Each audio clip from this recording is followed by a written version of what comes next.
Hello everyone, I welcome you all to I exam B. I hope आप सभी की EPFO SSA के लिए आपकी तैयारी अच्छी चल रही होगी।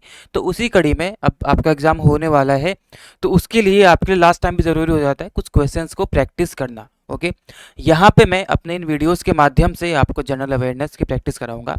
जहाँ पे ये वीडियो अन्य पार्ट्स में भी आएगा। हम लोग अलग अलग पार्ट्स में अलग अलग जम्बल्ड क्वेश्चंस जनरल अवेयरनेस से देखेंगे। छोटे छोटे वीडियोस ज़्यादा बड़े नहीं करेंगे, क्योंकि उतना हम लोग टाइम वेस्ट भी नहीं करना चाहते हैं कि आप लोग पर्टिकुलर एक वीडियो के पीछे ही पड़ जाओ, अपनी पढ़ाई ना करो। ओके, तो यहाँ पे जस्ट आपको प्रैक्टिस के तौर पे इन वीडियोस को देखना है और एनालाइज करना है कि आपको क्या ये क्वेश्चंस आते हैं या नहीं आते हैं। कम कम क्वेश्चंस हर एक वीडियो में लेके आऊँगा, ताकि आपका टाइम ज़्यादा वेस्ट ना हो और जितना भी टाइम आप लगाओ तो वो आपके लिए यूटिलाइज हो सके। कुछ क्वेश्चंस आपको इस तरीके से दिखेंगे जो आपको थोड़े डिफिकल्ट दिख सकते हैं, क्योंकि केवल और केवल प्रैक्टिस के तौर पे यहाँ पे फ्रेम किए गए हैं।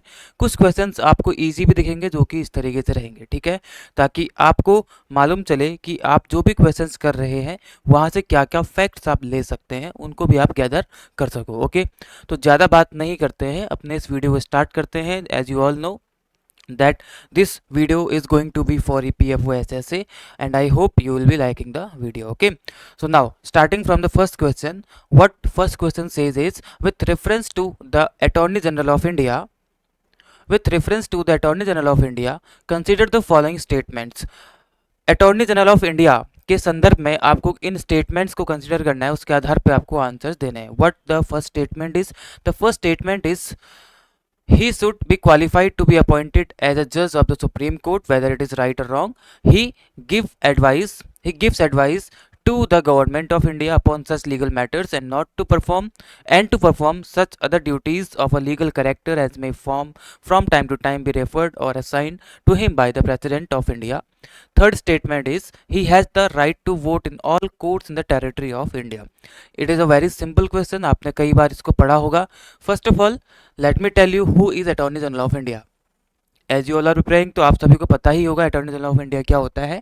भारत का सबसे बड़ा, आप एक तरीके से लॉ का एडवाइजर आप बोल सकते हैं यूनियन गवर्नमेंट की, यानी कि गवर्नमेंट को कानूनी सलाह जो भी कोई व्यक्ति देगा उसमें सबसे हाईएस्ट पोस्ट है, that is attorney general of India. In the article 76 of Indian constitution, attorney general of India is talked about, यानी कि आर्टिकल नंबर 76 में अटॉर्नी जनरल ऑफ इंडिया के बारे में बात की गई है। और आर्टिकल नंबर 76(1) बोलता है कि इस अटॉर्नी जनरल ऑफ इंडिया को भारत के प्रेसिडेंट यानी कि राष्ट्रपति के द्वारा ही नियुक्त या अपॉइंट किया जाएगा। और जो ये व्यक्ति रहेगा, जो ये अटॉर्नी जनरल ऑफ इंडिया रहेगा, ये कौन होगा? ये जो व्यक्ति रहेगा, जितने भी व्यक्ति हैं, मान लो ABCD या 1 2 3 4 जितने भी व्यक्ति हैं, ये सारे के सारे व्यक्ति सुप्रीम कोर्ट में जज बनने की एलिजिबिलिटी को रखते हो। Okay, just listen to it carefully कि इन सभी लोगों के पास सुप्रीम कोर्ट में जज बनने की एलिजिबिलिटी होनी चाहिए। इट इज़ नॉट नेसेसरी कि ये सारे के सारे लोग सुप्रीम कोर्ट में जज हो। केवल और केवल अगर ये लोग एलिजिबिलिटी रखते हैं तो इनको अटॉर्नी जनरल ऑफ इंडिया के तौर पे राष्ट्रपति के द्वारा आर्टिकल नंबर 76(1) के तहत अपॉइंट किया जा सकता है। तो इसके आधार पे the first statement should be correct, that he should be qualified to be appointed a जज ऑफ द सुप्रीम कोर्ट। जो भी व्यक्ति रहेगा सुप्रीम कोर्ट का जज बनने के लिए क्वालिफाइड होना चाहिए। It is not written here कि ही शुड बी अ जज ऑफ सुप्रीम कोर्ट। अगर यहाँ पे लिखा आएगा कि ही शुड बी अ जज of the supreme court, then the statement would be wrong. Okay, statement सही कब होगा? जब भी क्वालिफाई की बात यहाँ पे कर रहा होगा। Then the second statement says, he gives advice to the government of India. अब यहाँ पे 76(4), ओके, 76(4) की बात आती है, जहाँ पे ये बताया गया है कि जो ये अटॉर्नी जनरल ऑफ इंडिया है, ये प्रेसिडेंट के कहने पे या प्रेसिडेंट जैसे जैसे इसको असाइन करता है काम, उस आधार पे यूनियन गवर्नमेंट को लीगल एडवाइस देगा, या उनके किसी भी ऐसे मैटर पर जहाँ पे उनको लीगल एडवाइस की ज़रूरत है, वहाँ पे कौन आएगा? अटॉर्नी जनरल ऑफ इंडिया आएगा। ओके, सबसे बड़ा विधिक सलाहकार गवर्नमेंट के लिए कौन होता है? अटॉर्नी जनरल ऑफ इंडिया ही होता है। तो स्टेटमेंट नंबर 2 भी बिल्कुल सही होने वाला है, ठीक है। ये सारी की सारी यही बात यहाँ पे चल रही है। अब होता क्या है, अटॉर्नी जनरल ऑफ इंडिया होता है, इसके ठीक नीचे क्या होता है? SGI, यानी कि सॉलिसिटर जनरल ऑफ इंडिया होता है। अब होता क्या है, अटॉर्नी जनरल ऑफ इंडिया कई बार क्या करते हैं, ये अपनी जगह पे गवर्नमेंट के लिए क्या करते हैं, सॉलिसिटर को बार बार भेजते रहते हैं, यानी कि इसके एक स्टेप नीचे कौन होता है? सॉलिसिटर होता है। एजीआई की ड्यूटी है वैसे, लेकिन ये कभी कभी क्या करते हैं कि चलो आप चले जाओ, सॉलिसिटर को बोलेंगे कि चलो आप चले जाओ, आप इस चीज़ को सलाह दे दो या कुछ भी आपको करना है तो कर लो। ओके, तो कई बार आप न्यूज़पेपर्स पढ़ेंगे तो वहाँ पे यूनियन गवर्नमेंट का पक्ष कौन रख रहे होंगे, एसजीआई, जो कि रखेंगे किसके कहने पे, एजीआई के आधार पे। अगर ज़्यादा ही जरूरत पड़ेगी तो कौन जाएगा वहाँ पे, एजीआई ही जाएगा। ओके, तो आपको ये चीज़ें ध्यान रखनी है। आपके लिए क्वेश्चन है, आप सभी को बताना है कि वर्तमान में हमारे एजीआई यानी कि हमारे यूनियन गवर्नमेंट के लिए अटॉर्नी जनरल ऑफ इंडिया कौन है। Okay, third statement is he has the right to vote in all courts in the territory of India. ये जो अटॉर्नी जनरल ऑफ इंडिया है, इसके पास भारत में जितने भी कोर्ट्स हैं, भारत की टेरिटरी में जितने भी कोर्ट्स हैं, वहाँ पे जाके ऑडियंस बनने का हक तो है, लेकिन वहाँ पे वोट देने का हक इसको नहीं, यानी कि हर कोर्ट में जाके वोट नहीं दे सकता है। तो स्टेटमेंट नंबर 3 गलत हो जाएगा। हर कोर्ट में जाके बैठ सकता है, ये व्यक्ति हर कोर्ट में जाके बैठेगा, वहाँ पे भाग लेगा, लेकिन वोटिंग में भाग नहीं लेगा, वोट यहाँ पे नहीं कर सकता है। ओके, तो ये वाला स्टेटमेंट क्या हो जाएगा इसका, गलत। तो only first and second are correct, तो कौन सा हो जाएगा, only 2। Okay, how many of the statements are correct, तो कितने स्टेटमेंट्स करेक्ट हैं इसमें से, जिसमें से 2 स्टेटमेंट्स करेक्ट हैं, यानी कि ऑप्शन नंबर 20 का सही आंसर हो जाएगा। ठीक है, चलो आगे बढ़ते हैं, देखते हैं अगला क्वेश्चन क्या है। आई होप आपको पसंद आया होगा ये क्वेश्चन। अगला क्वेश्चन है, विच of the following statements about the Himalayas is correct. इनमें से कौन सा ऐसा स्टेटमेंट है जो हिमालयाज के बारे में करेक्ट है। ओके, हिमालयाज एक यूथ टोपोग्राफी है, हिमालयाज, जो कि हमारे भारत में आपको देखने के लिए मिल जाएगा इसका एक्सपेंशन, और नॉर्थ की बाउंड्री ही तय कौन करता है, हिमालयाज। देखो पहला क्या बोलता है, the Himalayas are the youngest mountain range in the world. Himalayas पूरे विश्व की सबसे यंगेस्ट माउंटेन रेंज है। क्या ये ऐसा है, ये बिल्कुल भी नहीं है। Okay, mount Everest the highest peak in the world is part of the Himalayas. क्या ये है, इसको भी देखेंगे। The Himalayas run through the southern part of India, बिल्कुल भी नहीं। नॉर्दर्न पार्ट में, उत्तरी भाग में, सदर्न पार्ट में ये नहीं है। उसके बाद Himalayas are primarily composed of sedimentary rocks. क्या ये सेडिमेंटरी रॉक्स से बना हुआ है, वो सारे चट्टानों से, ऐसा भी नहीं है। Okay, Himalayas are devoid of any wildlife. क्या हिमालय में कोई वन्य जीव या वाइल्ड लाइफ यहाँ पे नहीं देखने को मिलती है, ऐसा नहीं है, यहाँ पे वाइल्ड लाइफ भी आपको देखने को मिलेगी। देखो अब कब देखने को मिलेगी, हिमालय जो है ना, यहाँ पे आपको थोड़ा सा बता देता हूँ, 1 2 3 हिमालय कभी भी एक हिमालय नहीं है, बल्कि 3 हिमालयाज हैं। इन तीनों को मिला करके हिमालयाज बनता है, यानी कि इसकी 3 लेयर्स या 3 परत हैं। ओके, सबसे पहली जो है यहाँ वाली, इसको क्या बोलेंगे हम लोग, चलो ऊपर से स्टार्ट करते हैं। सबसे पहले ये वाली करेंगे तो ये क्या रहेगी आपकी, ग्रेटर हिमालय। ठीक है, ग्रेटर या आउटर हिमालय आप बोल सकते हैं। ये आपका क्या रहेगा, मिडिल हिमालय यानी कि मध्य हिमालय।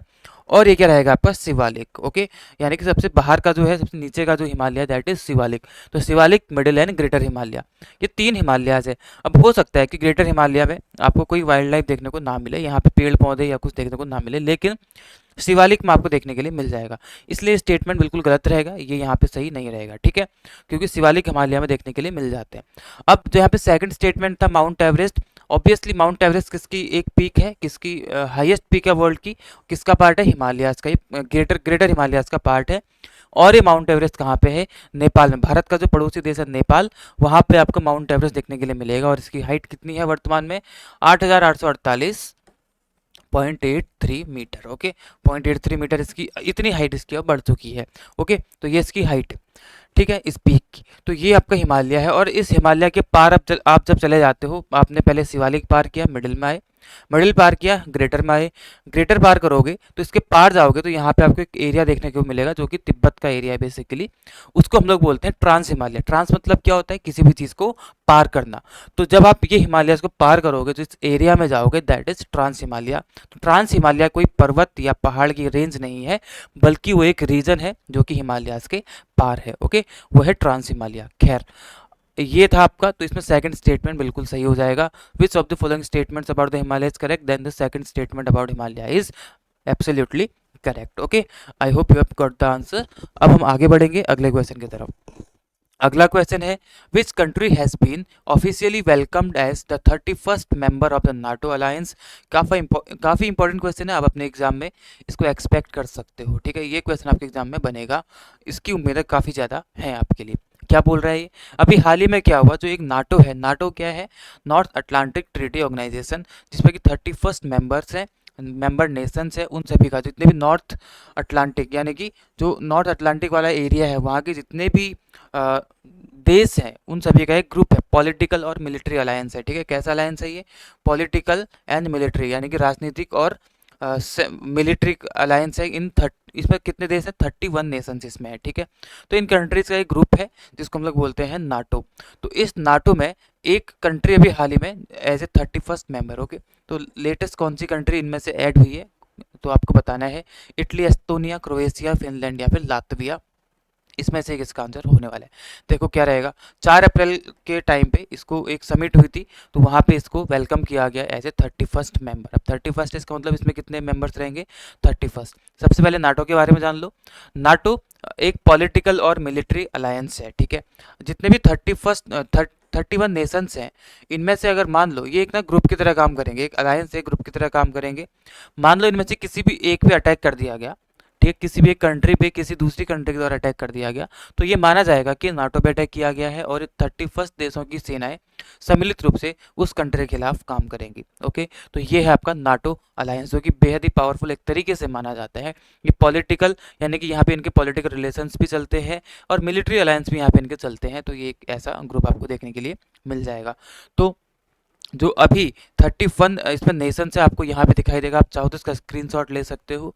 ठीक है, अब वो 31st, क्योंकि आपसे ना क्वेश्चन ये भी बन सकता है कि which one of the following country is not a part of NATO alliance, या which one of the following country is part of NATO alliance. तो आपको कंट्रीज के नाम यहाँ पे पता रहने चाहिए।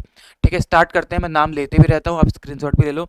Albania, Belgium, Bulgaria, Canada, Croatia, चेक Republic, Denmark, Estonia, France and Germany. Greece, Hungary, Iceland, Italy, Latvia, Lithuania, Luxembourg, Montenegro, Netherlands and Norway. उसके बाद Poland, Portugal, the Republic of Macedonia, Romania, Slovakia, Slovenia, Spain, Turkey, United Kingdom, United States और Finland.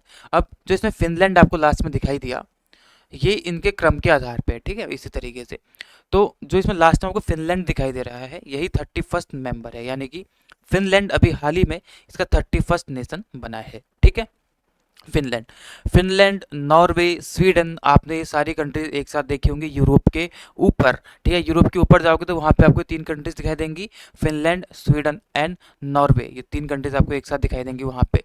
ठीक है, तो चलो आगे बढ़ते हैं। यहाँ पे क्या है इसका आंसर? फिनलैंड, यानी कि ऑप्शन नंबर डी इसका सही आंसर हो जाएगा। फिनलैंड के पीएम कौन? सना मारिन, जो कि सबसे छोटी उम्र की वहाँ पे पीएम बनी थी, आपको पता रहना चाहिए। सना मारिन यहाँ की पीएम थी। ओके, चलो ये फिनलैंड हो गया। और क्या कर सकते हैं यहाँ पे? फिनलैंड, स्वीडन और इनको एक एक पर्वत यहाँ पे फैला है, उसका नाम मेरे को याद नहीं आ रहा है। उस पर्वत की वजह से हम लोग क्या बोलते हैं इनको, उसी पर्वत के नाम पे इसका नाम रखा गया है इन 3 कंट्रीज का। उस माउंटेन रेंज का नाम मेरे को याद नहीं आ रहा, अभी आप आगे याद आएगा तो आपको बता दूंगा। ठीक है, चलो आगे बढ़ते हैं। Which of the following festivals is celebrated in West Bengal with the grandeur and enthusiasm? Art and culture का एक सवाल है जहाँ से आपके एग्जाम में क्वेश्चन बन सकते हैं। ये पूछा जा रहा है कि इनमें से कौन सा फेस्टिवल है जो वेस्ट बंगाल में सेलिब्रेट किया जाता है। ठीक है, दिवाली तो नहीं, मतलब केवल वेस्ट बंगाल में नहीं होता, आप सभी को पता है, इसका आंसर नहीं होने वाला है। उसके बाद पोंगल, पोंगल क्या है? पोंगल ना मतलब कब मनाया जाता है पोंगल? सबसे पहली बात, ये जो तमिल हिंदू हैं, बेसिकली जो तमिल हिंदू होते हैं या फिर श्रीलंका के जो हिंदू हैं तमिल भाषी लोग, उनका एक तरीके से पर्टिकुलरली फेस्टिवल है, कौन सा? पोंगल। ठीक है, और ये पोंगल कब मनाया जाता है? जब हम लोग 13-14 जनवरी के आसपास आते हैं तो वहाँ पे इस पोंगल को मनाया जाता है। ठीक है, 13-14 जनवरी ये वही टाइम है जिस टाइम पे यहाँ पे उत्तरायण चल रहा होता है, तो उत्तरायण में एंटर करते हैं, तो उस टाइम पे क्या मनाते हैं? तमिल हिंदू लोग पोंगल मनाते हैं। ठीक है, आगे बढ़ेंगे। तो तमिल का हो गया, ये इनका तो है नहीं वेस्ट बंगाल का। अब बढ़ेंगे बैसाखी की तरफ। अब बैसाखी क्या है? ये आपका बैसाख का जो महीना शुरू होता है, ठीक है, वैसाख का जो महीना शुरू होता है उसका पहला दिन होता है क्या? वैसाखी। और ये कब की बात चल रही है? ये चलेगी आपकी 13 या 14 अप्रैल, कभी 13 और कभी 14 अप्रैल। ठीक है, तो इस टाइम पे वैसाख का महीना शुरू होता है, तो उसका पहला दिन वैसाखी। ये भी एक तरीके से हार्वेस्टिंग का ही एक दिन माना जाता है। उसके अलावा जो पोंगल था, पोंगल भी क्या होता है आपका? फसल की कटाई के लिए ही यहाँ पे जाना जाता है। ठीक है, पोंगल। और गणेश चतुर्थी आप सभी को पता ही होना चाहिए। तो क्या रहा यहाँ पे? दुर्गा पूजा। ये जो दुर्गा पूजा है एक काफ़ी बड़े स्केल पे वेस्ट बंगाल, कोलकाता में इसको मनाया जाता है। तो वेस्ट बंगाल से क्या संबंध रखता है यहाँ पे particularly? Option number C, Durga Puja रखता है। आर्ट एंड कल्चर के क्वेश्चन आपसे पूछे जा सकते हैं। ठीक है, आगे बढ़ेंगे। which is PhonePe's new e-commerce initiative called and on which network can it be accessed. ठीक है, अभी हाल ही में इन चारों में से एक इनिशिएटिव है जो फ़ोन पे ने लिया था। अब फ़ोन पे क्या है? फ़ोन पे एक फिनटेक फर्म है, आप सभी को पता होगा, फाइनेंशियल टेक्नोलॉजी, जिसके माध्यम से आप लोग अपने फ़ोन से आजकल क्या करते हैं, ट्रांजेक्शन्स करते हैं। ठीक है, फ़ोन पे। तो ये फ़ोन पे जो है इसका हेडक्वार्टर कहाँ देखने को मिलेगा आपको? 2015 में ही आया था। इसका हेडक्वार्टर कहाँ देखने को मिलेगा आपको? महाराष्ट्र यानी कि मुंबई। और समीर निगम, इससे क्या देखने को मिलेंगे आपको? अभी वर्तमान में हेड देखने को मिलेंगे किसके? फ़ोन पे के। ठीक है, चलो, तो ये फ़ोन पे इन्होंने इनमें से एक इनिशिएटिव अभी हाल ही में लॉन्च किया था। वो इनिशिएटिव क्या है? तो ओएनडीसी ऐप नहीं है बिल्कुल भी, ओएनडीसी नेटवर्क है। ओएनडीसी नेटवर्क पे एक्सेस कर सकते हैं आप, जो जो भी इन्होंने अभी यहाँ पे इनिशिएटिव लिया है। ठीक है, pin code network, Bangalore e commerce, Sameer network, grocery, तो ये भी नहीं है, ये भी नहीं है, ये भी नहीं। आंसर बताता हूँ आपको, ये करंट का क्वेश्चन है, पिन कोड। ठीक है, एक पिन कोड नेटवर्क इनिशिएटिव अभी हाल ही में फ़ोन पे ने लॉन्च किया था, जिसको कि हम लोग ओएनडीसी नेटवर्क पे एक्सेस कर सकते हैं। अब ये पिन कोड क्या है? ये पिन कोड बेसिकली एक शॉपिंग इनिशिएटिव है, शॉपिंग नेटवर्क है। ठीक है, शॉपिंग, इसके थ्रू क्या किया जाएगा? इसके थ्रू शॉपिंग, जो कस्टमर्स हैं, जो भी लोग हैं, मतलब वो शॉपिंग कर सकते हैं। अभी कुछ ही आइटम्स इसमें जोड़े गए हैं, धीरे धीरे यहाँ पे ग्रॉसरी, कपड़े, सारी चीज़ें जोड़ी जाएंगी। तो जो पिन कोड है, ये किसका इनिशिएटिव है? ये इनिशिएटिव है फ़ोन पे का, जिसको कि ओएनडीसी नेटवर्क पे एक्सेस किया जा सकता है। बेसिकली शॉपिंग के लिए यह है। ठीक है, आपको इतना याद रखना है। फ़ोन पे के बारे में इतना था, आपको बता दिया। आगे बढ़ते हैं। Which rice variety of Bihar Which rice variety of Bihar's West Champaran has recently been awarded the GI tag, geographical indication tag? Okay, क्या बोलते हैं इसको? Geographical indication. जैसा कि आपको नाम से ही मालूम चलेगा, ज्योग्राफिकल इंडिकेशन क्या मतलब होगा इसका? मतलब उसको एक भौगोलिक पहचान देना। मान लो आप जिस भी रीजन में रहते हो, वहाँ पे कोई एक ऐसी चीज़ है, एक ऐसा प्रोडक्ट है, एक ऐसा उत्पाद है जो पर्टिकुलरली वहीं से स्टार्ट हुआ, वहीं पे ज़्यादा अच्छा होता है, ओरिजिनल उसका वही है। ठीक है, जेन्युइन तरीके से वहीं से होता है। अब भले उसको विश्व के किसी भी स्थान पे अब बनाया जाता रहा हो, लेकिन उसको ईजाद कहाँ से किया गया है? वहीं से, जहाँ पे आप लोग रहते हो। तो अब उस प्रोडक्ट को एक पहचान मिलना ज़रूरी है, वरना उसकी पहचान भविष्य में टाइम के साथ साथ कहीं ना कहीं खो जाएगी कि ये पता नहीं इसका अस्तित्व कहाँ से आया था। तो उस पहचान को बनाए रखने के लिए और उस रीजन की गरिमा को बनाए रखने के लिए हम उस प्रोडक्ट को क्या देते हैं? एक, हम मतलब गवर्नमेंट या जो भी है, इसको क्या देते हैं? जीआई टैग देते हैं, ताकि उसमें एक एक टैग लग जाए कि कोई भी व्यक्ति या कोई भी भविष्य में आने वाली कंपनी या कोई भी चीज़ है, तो वो उससे वो पहचान ना छीन सके अपने फ़ायदे के लिए, उसके साथ वो पहचान हमेशा जुड़ी रहे। तो इसके लिए जोग्राफिकल इंडिकेशन टैग यहाँ पे दिया जाता है। तो अभी हाल ही में बिहार के वेस्ट चंपारण के एक राइस को यहाँ पे ये जीआई टैग दिया गया। तो वो राइस कौन सा है? ना ही बासमती है, ना ही भोजपुर है, ना ही कटरनी है, ना ही ननबदा हुआ है। तो कौन सा रहेगा? ऑप्शन नंबर डी, मिर्चा राइस। इसको इसकी अरोमा यानी कि खुशबू के लिए इसको जाना जाता है, मिर्चा राइस को। तो ये मिर्चा राइस कहाँ का है? बिहार के वेस्ट चंपारण का, जिसको अभी हाल ही में क्या दिया गया? एक जीआई टैग दिया गया था। ठीक है, इतना ही आपके लिए इंपॉर्टेंट है। आगे बढ़ते हैं। एक बार आप लोग क्या करना, जीआई टैग की वीडियो भी मैंने बनाई हुई है, तो आप उसको भी सर्च करके देख लेना। वहाँ पे आपको ना सारे जीआई टैग जितने भी वर्तमान में दिए हैं, या फिर उसमें मैंने पीडीएफ भी डाली हुई, जितने भी आज तक जितने सारे दिए गए हैं, वो सारी की सारी वहाँ पे मैंने लिस्ट बना रखी है। ठीक है, वो ऑफिशियल लिस्ट है, आप लोग उसको देख सकते हो। अभी 2023 में कितने मिल गए हैं, 2022 में कितने मिले थे, वो सब वहाँ पे लिखा हुआ है। ठीक है, तो आप लोग उसको जाके देखना, क्योंकि जीआई टैग से आपके एग्जाम में क्वेश्चन बन सकते हैं, इसकी उम्मीदें होती हैं हमेशा। ठीक है, चलो हम आगे बढ़ते हैं। अगला क्वेश्चन है, which amendment to the Indian constitution lowered the voting age from 21 years to 18 years? इन पांचों में से कौन सा संवैधानिक संशोधन है? आप सभी को पता है हमारे संविधान में समय समय पर जरूरत के हिसाब से उसमें कुछ संशोधन किए जाते हैं। ठीक है, तो इनमें से कौन से नंबर का संविधान संशोधन था जिसके तहत वोटिंग एज को 21 साल से घटा करके 18 ईयर्स पे लाया गया था? पहले जो वोटिंग एज थी वो 21 साल हुआ करती थी, अब वो कितनी है? 18 ईयर्स है। तो किसके तहत किया गया? सबसे पहले आपको पता होना चाहिए 42nd अमेंडमेंट। ठीक है, तो 42nd अमेंडमेंट है, ये कब लाया गया था? 1976 में। काफ़ी इंपॉर्टेंट है, यहाँ से क्वेश्चन बनते हैं। इसके साथ साथ 44th, ये दोनों काफ़ी इंपॉर्टेंट है। ठीक है, 1978। तो 1976 में जो संशोधन आया, that is 42nd, and then 1978 में the amendment came, that was 44th amendment. Okay, now the third one is 61st amendment act. The 61st amendment act is on 1988 I think, okay, is in the year 1988, okay. उसके बाद आता है आपका 73rd amendment act is in the year of 1992, okay, 1992। Now the 86th amendment act that it is in the year 2002, okay, okay. तो 42nd is in the year 1976, then 44th that is in the year 1978. Now let me talk about 61st. Why? Because it relates to our question, okay। जो 61st amendment act है 1988 का, इसके ही तहत क्या किया गया था, जो वोटिंग एज है that was lowered from 21 years of age to 18 years of age. तो अभी वर्तमान में आप लोग देखते हो 18 years of age voting age, वो कब किया गया, इस 61st अमेंडमेंट के तहत किया गया था। नाउ एक क्वेश्चन आपसे यहाँ पे बन सकता है, वो क्वेश्चन क्या बनेगा कि जो ये है आपका वोटिंग एज है, मतलब जो वोट का अधिकार है, ये कौन से आर्टिकल में दिया गया है, this is in article 326, okay. ये आपका एक कॉन्स्टिट्यूशनल राइट है, संवैधानिक अधिकार है जो आपको दिया गया है, कि ये आर्टिकल नंबर 326 में आपको दिया गया है। 325 में क्या आप सभी को बताना है, चलो बताओ 325 आर्टिकल में क्या है, कमेंट सेक्शन में आपको बताना है, ठीक है। हम लोग बढ़ते हैं आगे। इसका आंसर क्या हो जाएगा आपका 61st अमेंडमेंट हो जाएगा, क्योंकि इसके तहत ही क्या किया गया था, वोटिंग एज को 21 से घटा करके 18 पे लाया गया था। अगला question, who is responsible for the appointment and transfer of जजेस of supreme court in India.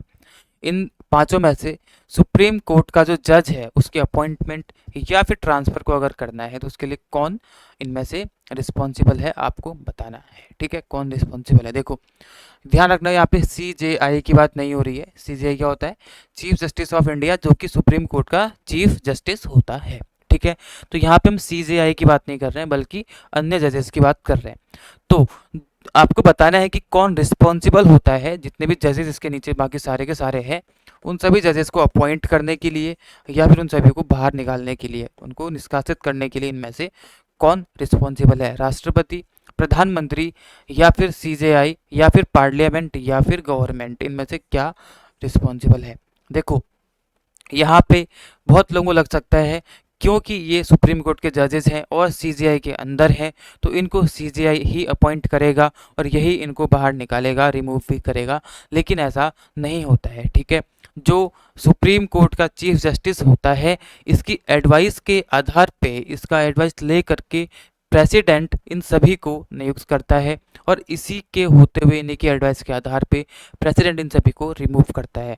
तो सुप्रीम कोर्ट का कोई भी जज क्यों ना हो, उसको अगर अपॉइंट करना है तो वो भी प्रेसिडेंट ऑफ इंडिया ही करेगा, और उनको अगर रिमूव करना है तो वो भी प्रेसिडेंट ऑफ इंडिया ही करेगा। हालांकि बीच में एक बहुत महत्वपूर्ण रोल CJI का भी होता है, लेकिन वो उनको अपॉइंट या फिर रिमूव नहीं कर सकता है, ठीक है। CJI या फिर अगर हम लोग बोलें सुप्रीम कोर्ट, तो ये कौन से आर्टिकल में है, 124 आर्टिकल में हमारे सुप्रीम कोर्ट की बात की गई है, ठीक है।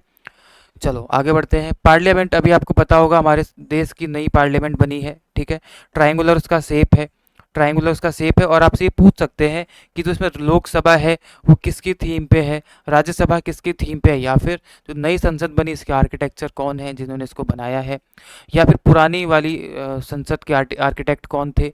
आपसे कई सारे क्वेश्चन इस पार्लियामेंट से बन सकते हैं, और ध्यान रखना आपके एग्जाम में पार्लियामेंट वाला जो टॉपिक है यहाँ से क्वेश्चन जरूर आने वाला है, ठीक है। इसको आप नोट कर लेना। तो पार्लियामेंट टॉपिक है, यहाँ से आपके एग्जाम में क्वेश्चन जरूर आएगा ही आएगा। 79 आर्टिकल से आपके एग्जाम में क्वेश्चन इस बार आने वाला है, ठीक है। पार्लियामेंट के बारे में कुछ भी, लोकसभा, राज्यसभा, इटसेल्फ पार्लियामेंट, या इसके अधिकार, या फिर इसके जो जितनी भी ड्यूटीज होती है, यहाँ से कोई ना कोई क्वेश्चन आपके एग्जाम में बनेगा ही बनेगा, ठीक है।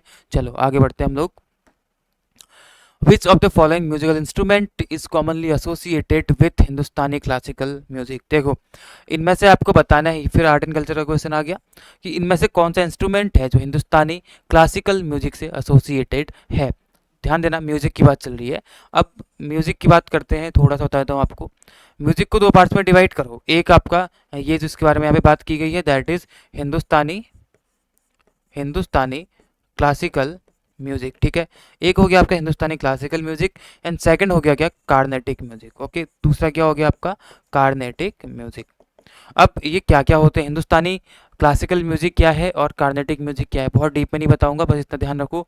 जो हिंदुस्तानी क्लासिकल म्यूजिक है ये नॉर्दर्न इंडिया का म्यूजिक है, ओके। नॉर्दर्न इंडिया का जो क्लासिकल म्यूजिक है that is Hindustani classical music. उसके अलावा जो कार्नेटिक है ये साउथ इंडिया का, यानी कि कार्नेटिक मतलब कार्नेटिक कहाँ से निकल गया है, कर्नाटका से, ठीक है, कर्नाटका। तो कर्नाटका से क्या निकल के आया, कार्नेटिक। तो ये कार्नेटिक म्यूजिक है ये साउथ इंडिया यानी कि कर्नाटका का बेसिकली आपको देखने के लिए मिलेगा, ठीक है। तो ये आपका यहाँ पे अंतर होता है। तो जो आपका हिंदुस्तानी क्लासिकल म्यूजिक है, ये हिंदुस्तानी क्लासिकल म्यूजिक में जो सितार आपको दिख रहा है ना ऑप्शन नंबर ए पे, ये सबसे ज़्यादा मेनली यहाँ पे यूज़ किया जाता है। इसको अकेले भी यूज़ कर सकते हैं, मतलब कोई और इंस्ट्रूमेंट ना हो, अकेले सितार हो, या फिर अन्य के साथ भी यूज़ कर सकते हैं। तो हिंदुस्तानी क्लासिकल म्यूजिक में आपको सितार देखने को मिलेगा, जबकि जो कार्नेटिक म्यूजिक है वो आपको वीणा, तबला, मृदंगम, संतूर, ये सारे के सारे यहाँ पे आपको देखने के लिए मिल जाते हैं, ठीक है। चलो आगे बढ़ेंगे, आगे बढ़ते हैं इसमें। अब क्या है, विच one of the following is not a fundamental right guaranteed by the Indian constitution. इनमें से एक ऐसा कौन सा फंडामेंटल राइट है जिसकी गारंटी हमारा संविधान आपको नहीं देता है, ठीक है।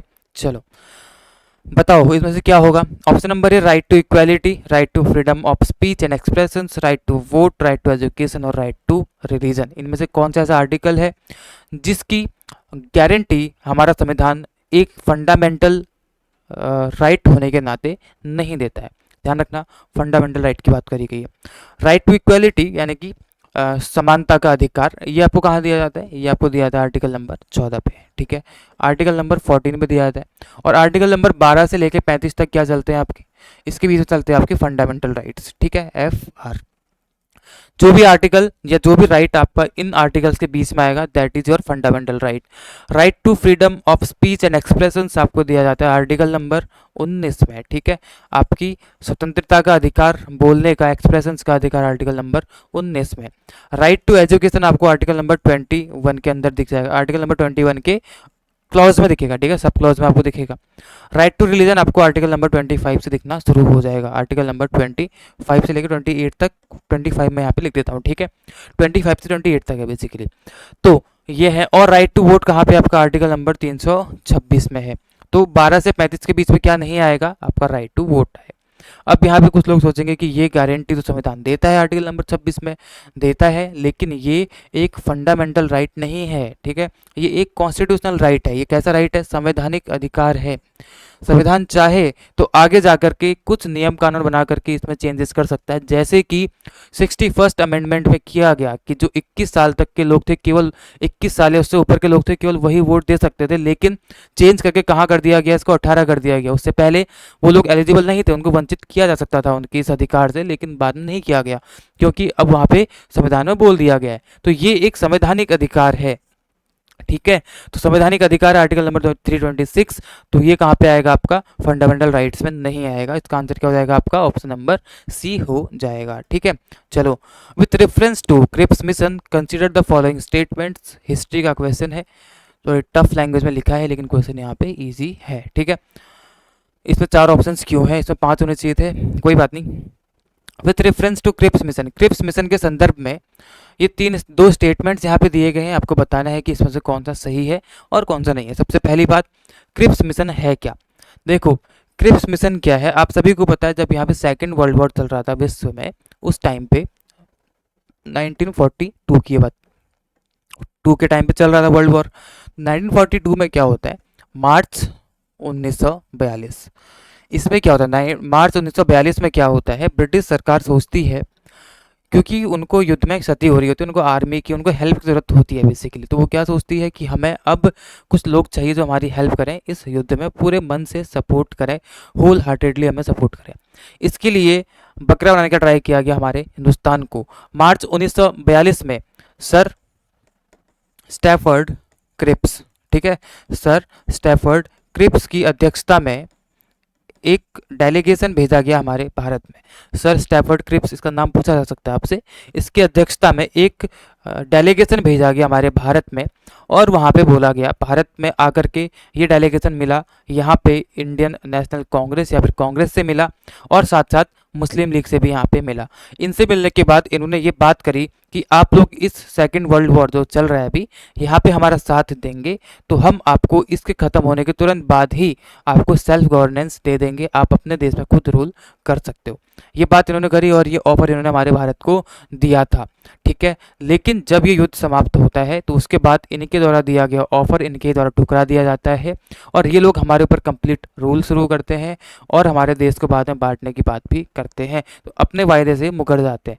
तो पहला स्टेटमेंट पढ़ो, the main goal of the mission was to persuade India. अब ये क्यों किया गया, इनके द्वारा ये लालच हमें क्यों दिया गया, क्योंकि इनको ज़रूरत थी युद्ध में लड़ने के लिए लोगों की और वहाँ पे हेल्प की। तो ये लोग भारत के पास आए और उनको लालच दे करके हमारा पूरा का पूरा सपोर्ट इन्होंने ले लिया वहाँ पे सेकंड वर्ल्ड वॉर में, और हमने सपोर्ट किया भी इनको, ठीक है। तो the main goal of the mission was to persuade India to help the British war by providing resources particularly soldiers to their army. बिल्कुल सही है। इस गोल का, इसका जो क्रिप्स मिशन था, इसका मेन उद्देश्य यही हुआ करता था इनकी तरफ से, ठीक है।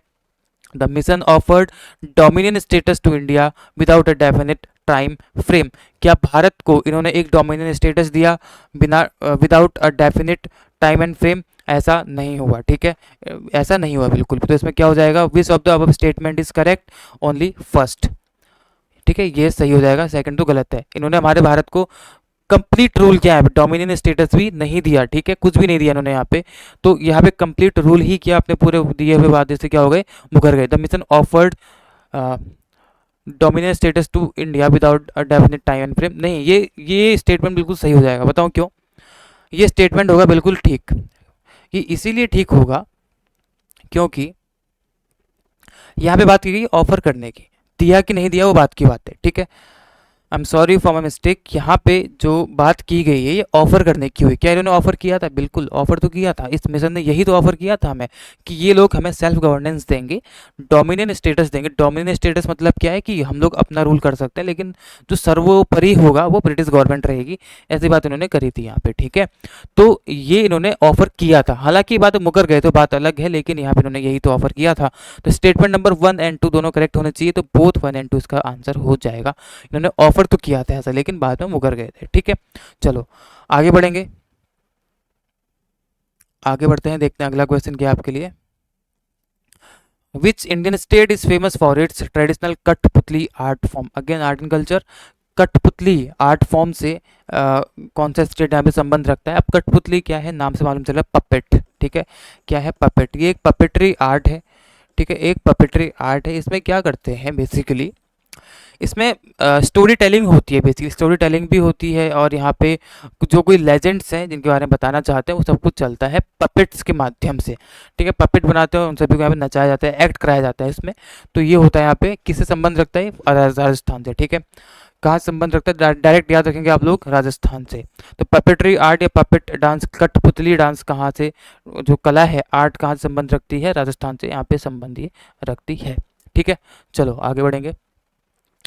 With reference to the Ashtadhyayi consider the following statements. Ashtadhyayi के संदर्भ में आपको कुछ स्टेटमेंट्स को यहाँ पे देखना है, देखते हैं क्या स्टेटमेंट्स। अष्टाध्यायी किसने लिखी थी? पाणिनि ने, आप सभी को बताना चाहिए, ठीक है। लगभग इसमें कितने 4000 के आसपास सूत्र दिए गए हैं, रूल दिए गए हैं, जिसके आधार पर ग्रामेटिकल चीज़ों को संस्कृत में बताया जाता है। फर्स्ट है, it is a linguistic text that set the standard for how Sanskrit was meant to be written and spoken. ये एक लिंग्विस्टिक टेक्स्ट है जिसके आधार पे, जिसने एक स्टैंडर्ड्स को तय किया कि कैसे संस्कृत ग्रामर को लिखा और बोला जाना चाहिए। बिल्कुल सही है, ये एक लिंग्विस्टिक टेक्स्ट है जिसके आधार पे संस्कृत ग्रामर को यहाँ पे लिखा है, बोला जाना चाहिए। Second statement is, it is an ancient text written by scholar Panini. बिल्कुल ठीक है, इसको किसके द्वारा लिखा गया था? इसको लिखा गया था पाणिनि के द्वारा, ओके।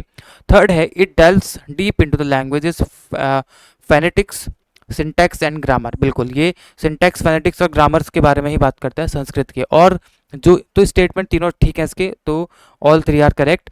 और यहाँ पे क्या चीज़ है, इसमें ना कुछ ऐसे वर्ड्स लिखे गए हैं, इस अष्टाध्याय में ऐसे ऐसे वर्ड्स हैं, अगर आप इनके रूट में या सफिक्स में कोई भी वर्ड्स अगर आप ऐड करते हैं तो ये ग्रामेटिकली करेक्ट, संस्कृत के तौर पे ग्रामेटिकली करेक्ट आपको वहाँ पे स्टेटमेंट या वर्ड्स ला करके दे देगा। इस तरीके से यहाँ पे इन वर्ड्स को सेट किया गया। लगभग 4000 के आसपास रूल्स पाणिनि ने यहाँ पे इसके लिए सेट किए हुए हैं, ठीक है। तो इसके लिए तीनों यहाँ पे स्टेटमेंट्स क्या हो जाएंगे? करेक्ट हो जाएंगे, ठीक है। आगे बढ़ते हैं।